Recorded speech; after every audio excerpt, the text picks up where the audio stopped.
Olá, eu sou o Thomas Jardim, seja muito bem-vindo a mais um Protagonistas. Hoje eu estou aqui no Sofitel, Rio de Janeiro, Ipanema, e ao meu lado, uma musa, alguém que marcou história nas quadras pela Seleção Brasileira de Vôlei e que hoje, além de mãe do Lucas, está na política, trabalhando pelo esporte. Uma honra te receber, Leila. Obrigada, Thomas. Valeu. É um prazer também estar aqui com vocês no programa. Que bom. Leila, me fale uma coisa, o que é ser uma protagonista? Cara, ser um protagonista é ser um batalhador, é ser uma pessoa que entende que existe o bônus e o ônus, né?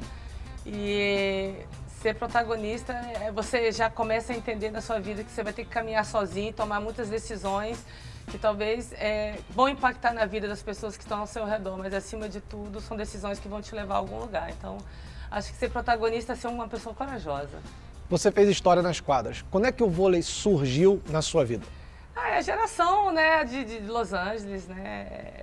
Sou de uma geração que nos anos 80 o vôlei deu aquele boom, né? Também tinha as questões das musas do voleibol, que era a Vera Mossa, a Jaqueline, a Isabel, tinha a Heloísa Roese também. Tinha uma galera que impactou muito e eu sou de uma geração em que a educação física era muito forte, né? Era muito presente nessa junção, né, com a educação, né? O esporte e a educação. Então, no contraturno, eu estava sempre em contato com vários esportes e o voleibol surgiu de uma forma muito natural, acompanhando a mídia, eu já estava começando a entender os resultados, né?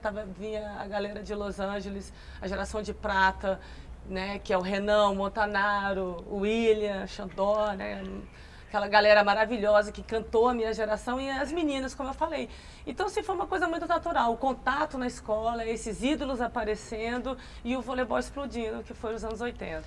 E qual a importância da freira Estela Matutino na sua trajetória? A irmã Estela, sim, eu sou oriunda de, como mais de 90% dos atletas do nosso país, sou oriunda de uma classe social baixa, né? Meu pai era mecânico, estudou até a 4ª série, minha mãe uma dona de casa.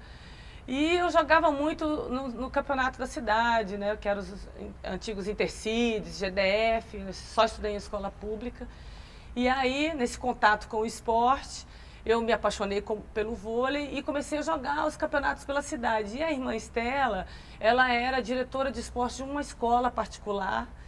E ela me viu jogando o GDF, esse campeonato, ficou impressionada, né, com a forma, com a alegria, com a atitude vibrante que eu tinha e me chamou para estudar nessa escola, né, que era o Centro Educacional Maria Auxiliadora, lá de Brasília, o SEMA, antigo SEMA. E aí eu aceitei, né, claro que ela foi conversar com os meus pais, meu pai e minha mãe muito humildes, tinham muito medo, eu estava saindo de Taguatinga para ir para o Plano, a região central de Brasília. E ela acreditou em mim. Eu digo que a irmã Estela, para mim, ela foi um anjo, porque assim, eu não tinha condições de acabar, né, o horário da aula, pegar 2 ônibus para voltar para minha casa, para voltar depois para treinar. Então, o que a irmã Estela fez? Ela pegou um quartinho atrás do ginásio, um quartinho pequeno, tinha umas 2, 3 camas, tinha um beliche, né, tinha uma escrivaninha pequenininha. E ali ela chegou, olha, Leila, eu já sei que você não tem condições de retornar à sua casa todo dia, seu pai não tem dinheiro, a gente não tem como ajudar, então você vai ficar aqui todos os dias, né? Você chega, a hora do almoço, o que ela fazia? Coisa mais linda, Thomas. Ela esperava as irmãs almoçarem e aí ela fazia uma quentinha para mim, né? Ia todo dia lá, entregava a quentinha, eu esperava a quentinha, almoçava, fazia o meu dever de casa, sempre. Ela sempre cobrou muito isso, né? Tanto ela quanto os meus pais. E aí eu ia pro ginásio. Então eu era a primeira a chegar no ginásio, aí eu ficava lá dando toque, batendo, né, paredão, e ela sempre me acompanhando. Quando ela tinha condições, ela mesma tirava de algum dinheiro, de algum recurso, me dava um tênis. Quer dizer, o que eu posso dizer da irmã Estela? A irmã Estela para mim foi um anjo na minha vida, né? Uma pessoa que até me emociona, né? Me deu uma oportunidade. Você pode ter certeza que você honrou tudo isso. Foi muito bacana, assim. Bacana você lembrar disso, porque foi uma pessoa que acreditou, assim. Ela não tinha porquê. Ela simplesmente via uma jovem que queria ter uma esperança, que era apaixonada pelo esporte, e que ela também digamos assim, ela também se empolgou com essa situação, né? E achava bonito a minha vontade de querer vencer dentro do esporte. um anjo, digamos Não só ela, mas todos nós sempre achamos a sua vontade de vencer fora do comum, torcendo por você na quadra. Pode ter certeza disso. Sacanagem. Né, velho? Mas a irmã Estela foi uma pessoa muito especial na minha vida. Até peço desculpas assim, porque as pessoas olham muito o atleta depois que a medalha chegou, né, que os títulos chegaram. Mas é um caminho muito difícil, um caminho que você abdica muito da sua vida pessoal, você abdica do convívio da família, você abdica da sua juventude, dos prazeres da vida, em prol do esporte, dessa paixão. E a irmã Estela foi isso, ela viu que eu queria muito vencer, que eu queria sair daquela condição social que eu vivia e que eu tinha visto através do esporte a única esperança. Então ela abraçou comigo essa ideia, tanto ela quanto a equipe, porque eu estudava num colégio em que as atletas eram filhas de militares, servidores públicos, e eu era ali a única que era uma filha de mecânico. E foi muito bacana esse momento na minha vida. Você tem contato com ela até hoje? Tenho. Ela mora em Montes Claros. Ela ainda trabalha, tem mais de 80 anos, extremamente ativa. Eu imagino o orgulho que ela deve olhar para você. Sempre, assim, engraçado. Ela nunca esquece o meu aniversário, que é 30 de setembro, e Natal. E engraçado, ela adora também o Emanuel, que é meu marido. Então, assim, ela sempre manda e-mail pra gente, ela é muito presente, graças a Deus, nas nossas vidas. E viajando lá para trás no tempo, mais uma vez, como foi sair para BH e deixar a família, deixar a casa para trás? Cara, tudo foi muito difícil, né? Porque quando eu decidi que eu queria ser atleta, eu já estava naquele processo assim de 17 anos que você está finalizando, né, o ensino médio e você tem que tomar algumas decisões muito importantes na sua vida, tipo, vou continuar estudando ou vou realmente abraçar a condição de ser atleta? E o meu pai e minha mãe, quer dizer, eu falo muito isso para as pessoas, eu sou de uma geração, cara, desbravadora no esporte. Eu fico imaginando a geração anterior, né, que foi, que eu falei, o Renan Montanaro, a Jaqueline, a Vera Mossa, essa galera, né, assim, o quanto que eles lutaram. E eu ainda peguei muito disso, né, então, assim, eu era de uma geração em que, quando eu comecei a falar para o meu pai, né, veja bem, um mecânico, poxa, fazia reunião entre os primos, Antônio, o que você quer ser? Ah, eu quero ser professor, Maria, eu quero ser advogada, né, Márcia, eu quero ser médica, Leila, eu quero ser jogadora de vôlei. Né? Então aquilo não entrava na cabeça. Hoje as pessoas entendem a força, né, do esporte, entendem os valores, né, o quanto que ele agrega à construção, né? Mas assim, e o quanto ele hoje é visto, né, como business, como entretenimento, né? Hoje os atletas são popstars, né, teoricamente. Mas na minha época, assim, se você ser atleta, não ser um desocupado, mas se ser atleta, você vai viver de jogadora de vôlei, de ser jogadora de vôlei. E muitas vezes, eu lembro que a minha mãe estava lá no tanque lavando a roupa, né, um varal assim, eu pegava uma bolinha de meia e jogava por cima e falava assim, Vera Moça! E falava, mãe, você vai me ver jogando pelo Brasil? Minha mãe, minha filha, para de sonhar. Você está em Taguatinga, cidade satélite de Brasília. Sua vida é tão diferente dessas meninas. Quer dizer, assim, nem os meus pais acreditavam, né? Quer dizer, a única pessoa que vivia aquele contexto, que acreditava e que sonhava, pelo menos, nem sei se acreditava, mas sonhava. Era eu, né? Então, assim, quando surgiu a oportunidade de BH, eu desafiei meu pai. Meu pai, como meu pai, o que eu te falei, meu pai tinha alguns problemas, né? E ele teve muito problema com o alcoolismo também. Então, quando pintou a oportunidade de eu ir para BH, meu pai disse que não iria, eu não iria ser. E aí eu desafiei meu pai falou, se você sair dessa porta para fora, você é dono do seu destino, da sua vida. Se você acha que a minha língua, as minhas palmadas, né, dói mais, você vai ver a força da vida.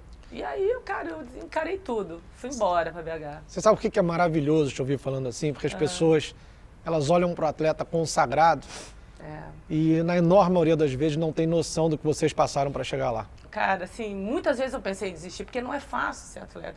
E eu sempre fui a mais baixa dos grupos. Né? Então, assim, eu acho que eu não desisti porque eu queria mostrar para o meu pai que eu era capaz. Então, meu pai foi o maior responsável de eu ter me tornado a Leila do vôlei. Foi porque justamente foi meu pai que não acreditava, minha mãe que duvidava, mas ao mesmo tempo, poxa, se não der certo, minha filha, nós estamos aqui, minha filha. Entendeu? Então, assim, eles contribuíram muito, né, para que eu lutasse, para que eu mudasse, né? essa realidade da minha família, né, do todo. E foi muito bacana. Todo mundo lembra de você emocionada, chorando em quadra. Você... Por que será, né? Não sei. Pois é. Você sempre foi muito emotiva. Sim, bastante. O que te emociona hoje em dia? Cara, o que me emociona hoje em dia é criança passando fome, é criança sendo maltratada, é idoso sendo maltratado, é criança jovem sem oportunidade. É engraçado falar isso, né? Mas assim, como eu trabalho assim, sempre envolvida com esporte, você acaba se aprofundando em algumas realidades, né? Hoje eu trabalho dentro de governo, então, assim, você se aprofunda numa realidade que muitas vezes você está ali blindada, né? Porque você viveu uma situação bacana, um glamour que você conquistou, obviamente, eu conquistei. Mas assim, isso hoje me incomoda, a injustiça social, né? A falta de oportunidade,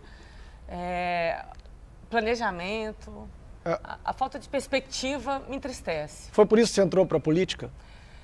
Pois é, né? A política, ela, não sei, eu acho que é uma missão. Ela aconteceu na minha vida como eu acredito que tudo, claro, nas devidas proporções, claro, com muita luta, está acontecendo também. Porque, assim, muitas vezes eu me questionei, como você deve estar assim, se perguntando, como muitas pessoas perguntam, poxa, mas por que política? Por que você se enveredou? Hoje eu estou secretária de Estado de Esporte lá em Brasília, né, que é a minha cidade. Eu entrei porque eu acredito no seguinte, se pessoas que não são oriundas da cadeia esportiva, elas não entrarem, não se empoderarem, não tomarem cargos de decisões dentro do esporte, nós não vamos ter essa valorização que eu acredito que um olhar daquela pessoa que passou por essa cadeia vai ajudar dentro das decisões. O que eu percebi nessa minha caminhada? É que o esporte ainda é muito pouco compreendido, porque quando a gente vê o esporte, a gente vê muito o esporte, Thomas, assim como formação de super-homens e mulheres fisicamente, correndo atrás de títulos, né, correndo atrás de resultados, de recordes, mas o esporte é muito maior do que isso. O esporte, ele agrega valores. Então, o esporte, as grandes potências já entenderam que o esporte atrelado à educação, ele forma cidadãos. O esporte é cidadania, são valores. O esporte te dá foco, dá resiliência, o esporte te ensina a ser determinado. Um campeão olímpico, para se tornar um campeão olímpico, ele mais perde do que ganha. Ele aprende a lidar com frustrações. Nós, atletas, entendemos muito mais o poder da derrota como algo que vai te impulsionar para chegar no momento que você quer, como a gente que faz parte de uma construção, do que qualquer outra pessoa. Então, assim, o esporte, ele ajuda ele te faz entender essa linha tênue entre ganhar e perder. Te ensina o seguinte, cara, você perdeu hoje, você brigou com o teu colega hoje, você tirou uma nota. Te ensina a continuar? Te ensina a continuar, te ensina a refletir, te ensina, cara, isso não é motivo para você desistir, para você se desesperar, você tem um outro dia para fazer diferente, só depende de você. Então, o esporte, a magia do esporte é muito maior do que só formar grandes, né, assim, grandes super-homens e mulheres. Ele forma cidadania, ele te ajuda, ele agrega nessa formação. Então, assim, caminhando nisso, eu pensei, cara, o que eu tô fadada a ser só Leila do vôlei, ter dado a minha contribuição no esporte apenas como uma grande atleta? Nossa, eu devo todos os dias da minha vida ter crescido nessa família, o esporte, o voleibol.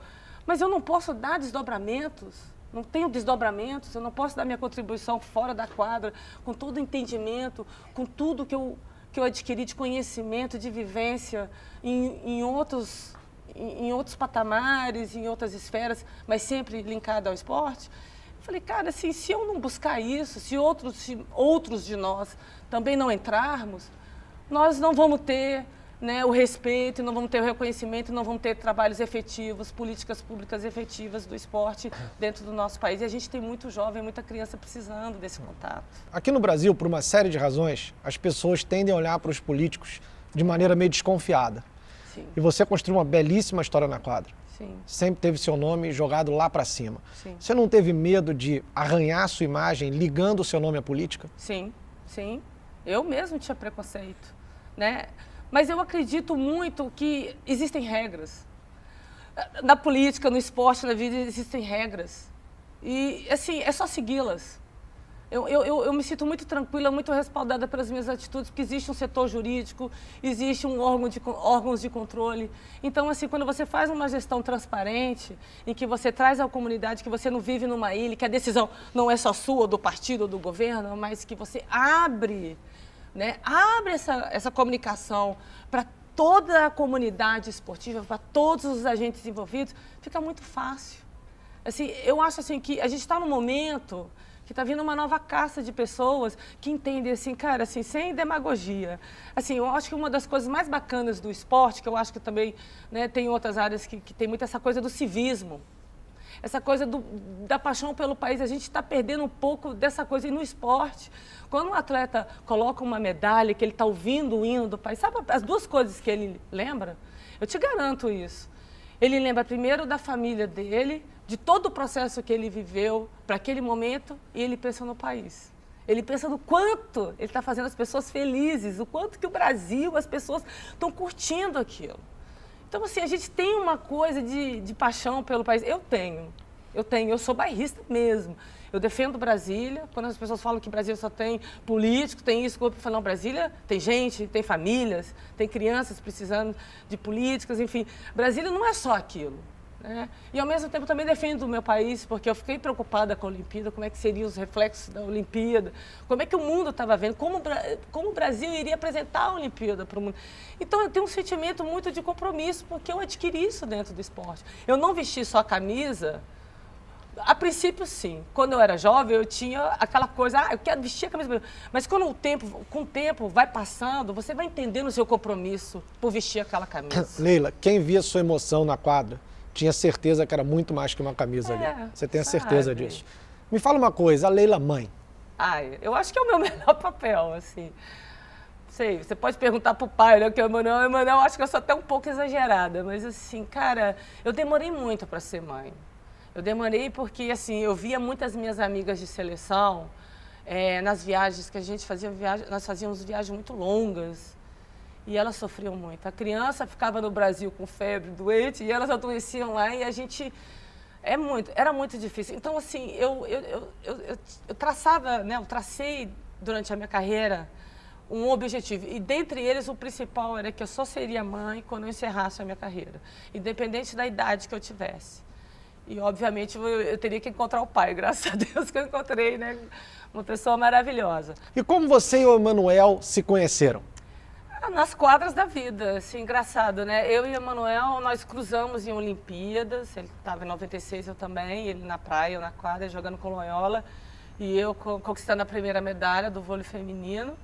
E a gente, né, assim, em eventos esportivos, esporadicamente, a gente se cruzava, assim, mas nada, assim, nada além disso, né? Com muito respeito, essa relação entre atletas sempre foi, acho que o atleta tem muito essa coisa despojada, né? Então, todo mundo se fala, todo mundo se conhece, todo mundo se entende, mas eu nunca, né?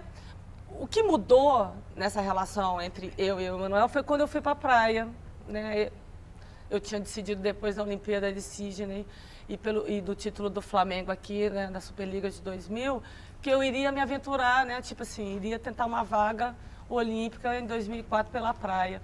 E aí eu, enfim, me fiz uma parceria com a Sandra Pires, fui para a praia e aí eu me aproximei mais do Emanuel, assim, mas, mais uma vez, o Emanuel sempre foi um cara muito discreto, muito na dele, comedido nas palavras. O que me fez me interessar foi justamente isso, essa coisa meio reservada, meio despojada, assim, reservada e ao mesmo tempo alegre, educado, muito educado. E aí eu realmente eu acredito que eu tenha me apaixonado primeiro por ele, né? Mas foi assim, quando nós começamos a perceber que estava claro o interesse de um pelo outro, mas mesmo assim, ele sempre puxando o freio de mão, aquela coisa, eu fui conversar com ele, eu não entendia, né? Que a gente começava um papo, aí logo depois ele cortava, ele sumia. Aí eu fui lá dar uma dura, né? Um ultimato nele, vem cá, o que está acontecendo? Ele virou assim para mim, olha, Leila, eu acho que mulher bonita dá muito, muito trabalho, assim, é muito problema, eu não sei o que você quer comigo, você acredita nisso? Eu acredito. Isso. Aí eu falei assim, ai, cara, mulher bonita, você nem me conhece direito, você nem, né, você já está julgando, mas isso é histórico, sabe, assim, Eu sou um cara muito tranquilo, né? Eu vivo pro meu vôlei, tenho meu filho, que era o Matheus, assim, estou vivendo um novo momento na minha vida. E assim, eu quero viver isso, mas assim, eu não quero ter problema. Eu acho que eu não sou um homem de aventuras. E eu falei para ele, você está enganado, você não me conhece. Eu falei, você poderia me, né, pelo menos, dar a oportunidade da gente se conhecer? E aí que a gente foi quebrando, ele foi quebrando as arestas, e a gente começou a namorar um tempo depois. Um tempo depois não, um bom tempo depois. Mas foi bacana. E hoje a gente já está junto há 12 anos. 12 anos. E o Lucas está aí, né? Ah, e o Lucas eu falo para todo mundo, assim, o Emanuel, ele tem um pódio olímpico, né?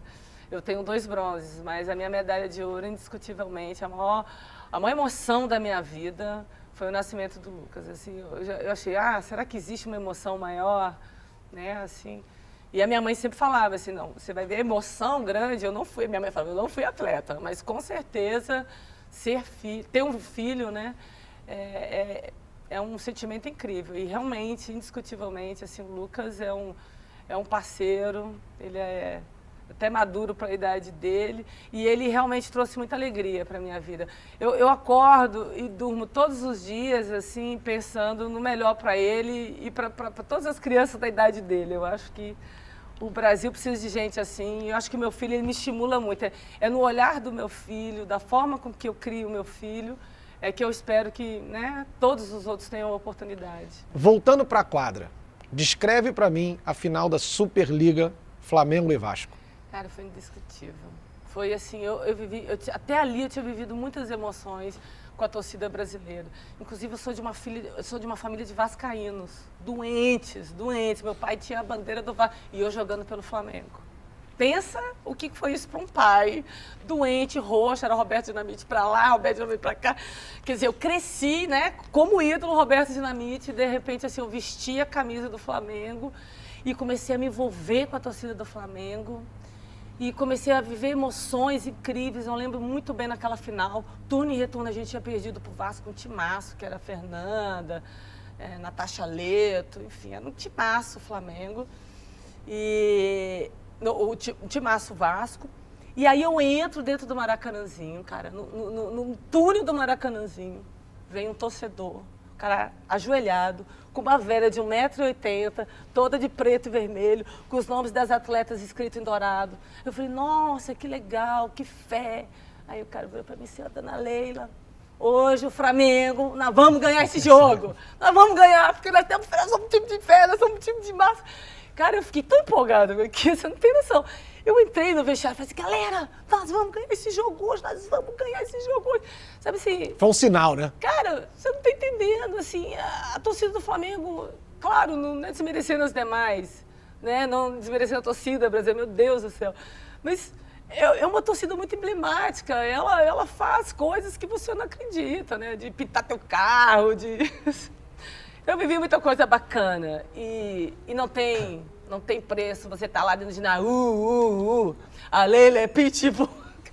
Até isso eu vivi, sabe? Então, assim, é uma relação muito próxima, né? O time de massa, né? Ele tem uma coisa de se sentir pertencente mesmo, que olha, você é da minha família, você é minha irmã, eu te defendo. É uma coisa muito linda, cara. E você teve muitas propostas para jogar no exterior também, mas nunca foi. Por quê? Cara, eu vivi muito, assim, no período que eu tava bombando, a minha mãe teve um câncer de mama. Ela já faleceu, né? E, assim, eu vivi um momento muito, muito especial, né? Vivi, né, com as torcidas, porque eu joguei também no Minas, né? Isso eu não tive a oportunidade até de falar pra você. O Minas foi a minha família, eu joguei no Minas quase uma década. E depois eu vim para o Flamengo, eu joguei em São Paulo. Então, assim, a torcida brasileira gostava muito de mim. E a diferença de salários que eu recebi aqui para lá, eu não via, né? Talvez eu tenha um arrependimento, porque eu acho assim, são culturas diferentes e que eu acho que eu deveria ter aproveitado mais isso. Mas no momento em que eu tive a oportunidade até de jogar no Japão, a minha mãe já estava muito ruim, né? Mal de saúde. E aí, como filha mais velha... Claro, pesa. Né, aquilo pesou muito para mim, sair do Brasil no momento em que meu pai e meu irmão estavam muito fragilizados com a doença da minha mãe. Eu achei que não era a hora, enfim, passou. Você era idolatrada na Ásia. Japão, hoje, China, Filipinas. Engraçado. Me explica, como começou tudo isso? Eu sinceramente, eu não sei. Assim, eu atribuo muito, assim... Eu sou da geração em que as pessoas, né, veem a geração das musas, Isabel, Jaqueline, Vera Mossa, e veio a nossa geração, que tinha Ana Flávia, Ana Paula, Fernanda. Era um time de mulheres bonitas, e eu também, né, aquela coisa. Eu nunca me achei bonita, já vou dizer, eu sempre me achei exótica, diferente das demais, né? Um olho rasgado, é diferente. E aí, o que aconteceu? Eu tinha um cabelão, e teve um concurso dentro que era a Liga Nacional na época, a Superliga antigamente era a Liga Nacional. E aí, cara, eu ganhei esse concurso. Foi uma votação entre os atletas do masculino, do feminino, e eu ganhei. E aí ficou aquele boom de, Leila é musa, Leila... E, cara, aquilo é engraçado, né? Quem não me conhece, né? Quem conviveu comigo, sabia que eu não tinha nada de vaidade. Eu poderia lavar o cabelo com sabão de coco. Sabe aquela coisa assim, a pessoa totalmente desprendida de vaidade? Eu tinha muito foco do respeito, queria muito reconhecimento das pessoas, não pela minha beleza. Não queria que as pessoas fossem para o ginásio para ver a minha beleza, mas para ver o meu jogo. Te incomodava não ser reconhecida pelo talento, às vezes, apesar de ser enorme, e sim pela beleza? Sim, me incomodou muito, me perseguiu muito. E olha a curiosidade que eu vou contar agora de primeira para todo mundo, que acho que eu nunca contei isso. Eu cortei o cabelo porque eu queria ser diferente de todo mundo. Tipo assim, cara, porque o pessoal falava, o cabelo dela, aí eu botava um coquezão aqui, aí, né, suadinha. Sabe aquela coisa? Eu falei, cara, quer saber? Teve uma folga da seleção, Bernardinho deu uma folga. Fui no cabeleireiro, tinha um cabelo aqui, cara, todo... Falei, pode cortar curto. Aí o cabelo pra mim, assim, o cabelo... Como, Leila, curto? Eu falei, não, pode usar o cabelo. Quero bem curtinho, bem baixinho. Cara, foi aí que eu explodi. Quer dizer, você fez para chamar menos atenção e definitivamente não deu certo. Não, eu explodi na Ásia, assim, eu parecia aquelas bonequinhas, né, do cabelinho curto, do olhinho rasgado. Eu até esqueci o nome das bonequinhas. Mas, cara, foi uma coisa incrível. Quando eu cheguei nas Filipinas, eu vivi uma situação nas Filipinas que até então eu não conhecia aquele país. Foi a primeira etapa de um Grand Prix nas Filipinas. Eu não conhecia aquele país. Mas o país inteiro parecia que eu era filipina, eles me conheciam. Então, quando eu já cheguei no aeroporto, as pessoas falam, Leila Barros, Leila Barros. E tipo assim, cara, quem é esse povo? Aí chegamos no hotel, os caras me colocaram na suíte presidencial. Aí o Bernardinho, aqui não tem essa não, pode botar ela no quarto com todo mundo. Então, assim, eu lembro, eu no ginásio aquecendo, Leila Barros, Leila para presidente, Leila casa comigo, Leila... Aí o pessoal, Leila, mas o que está acontecendo? Eu falei assim, gente, eu não estou entendendo o que está acontecendo. Você não vai acreditar. Eu peguei a bola, a Fofão atacou em mim, eu passei, o cara levantou, que eu fui atacar, a galera... Cara, eu até perdi a bola. Sabe quando você vai atacar? Aí eu parei assim, eu lembro que a Janina estava atrás do meu lado. Aí a Janina, calma, Leila, calma que ninguém entendeu, nem eu entendi o que estava acontecendo. Aí eu lembro... Aí que ficou aquela coisa, o pessoal balançava os ônibus, tudo era Leila, Leila. Eu lembro que eu voltava com 10 Discmans, que era uma coisa assim. Aí um dia eu fui me arriscar, o Bernardinho deu uma folga pra gente, nós fomos pro shopping. Aí quando eu cheguei no shopping, eu vi uma multidão atrás de mim. Não, eu tive que me esconder numa loja de departamento, aí chama... Assim, eu vivi coisas que não tem explicação, assim.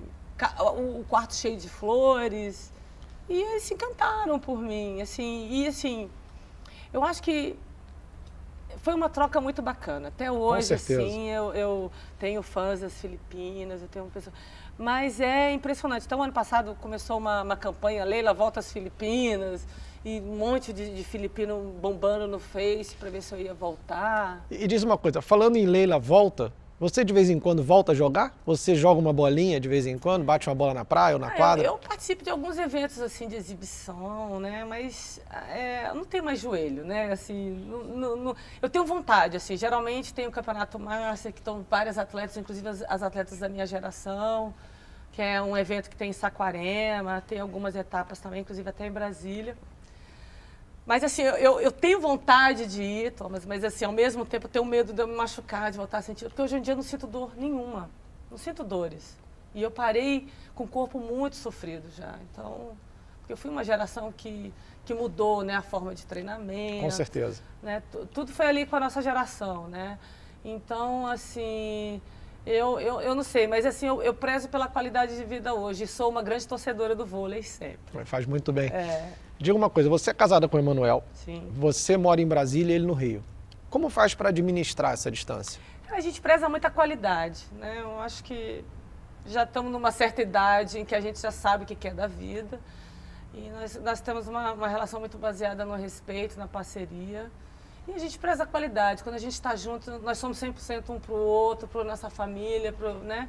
E eu acho assim que o Emanuel, eu parei já tem mais tempo, eu parei já tem 8 anos, vou entrar no 9º ano.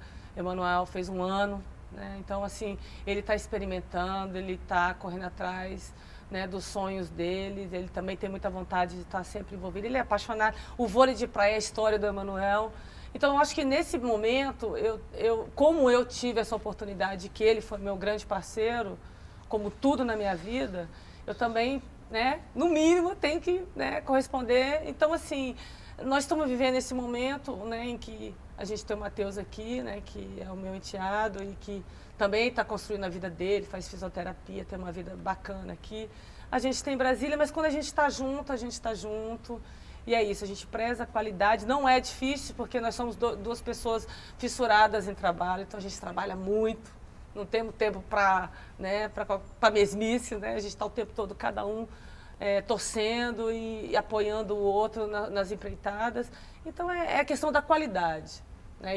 Quando estamos juntos, somos 100% um para o outro, para a nossa família, e é o que vale. Leila, para encerrar, queria te pedir um autógrafo. Ah! Por favor. Nossa, faz tanto tempo que eu não dou um autógrafo. Então, hoje em dia é mais selfie, né? Mais selfie. Hoje tudo é selfie.